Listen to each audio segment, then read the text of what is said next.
Alright, here's a quick video to help us kind of get through the whole process of factoring a trinomial. This is just one particular method that we can use to do that. And so as we go through here, let's keep in mind a couple things. First thing is that whenever we get ready to factor something, we always look for a greatest common factor. So we take a look at this guy, and we say to ourselves, what can we take out of all three terms? And looks like to me 4 would probably work. Because 5 will go into 20, but 5 won't go into the other. So let's give 4 a try. Alright, sure enough, 4 does work. So we can take a 4 out. So come down here and put a 4.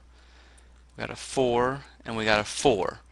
So I'm looking at that and I'm thinking, okay, is that the greatest thing that they all have in common? And I look and I notice that all three of them also have an R, at least one R. So that means I can also put a common factor of R. So I start myself off and I have 4R. That leaves me with 5R squared. Remember, we subtract our exponent, so 3 minus 1 is 2, plus 148 divided by 4 is 37. We've got 2, take away 1, that's 1, plus 56 divided by 4 is 14, and we've got 1 take away 1, so those two things cancel each other off. Alright, so there we go, that's our greatest common factor. Alright, after the greatest common factor, what we're going to take a look at is, this is a particular method that I like to use. It's referred to as bottoms up sometimes. I call it product sum factor because of the process. And so now, all I care about in this particular problem is this highlighted region right here. That's the most important piece to me.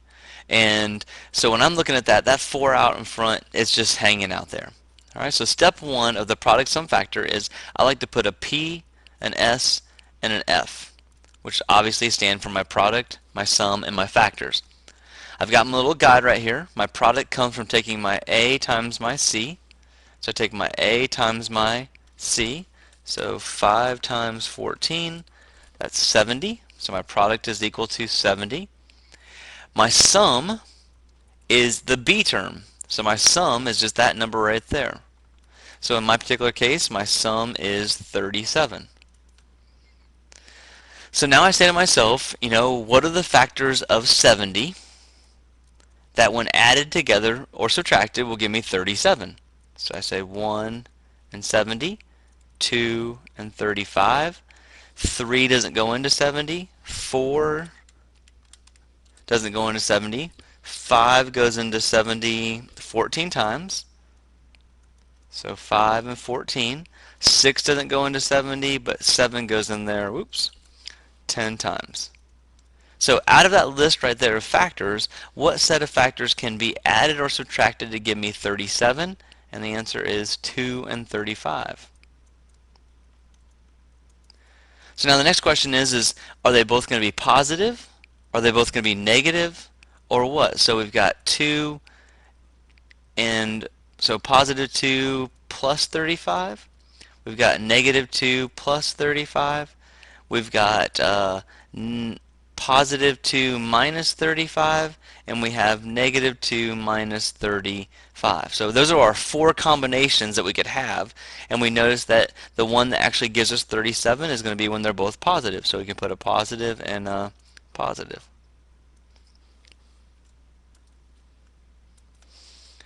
So from there, the cool part about bottoms up is we come back over to our problem over here. We have 4R, and we just go ahead and say R plus 2 and R plus 35.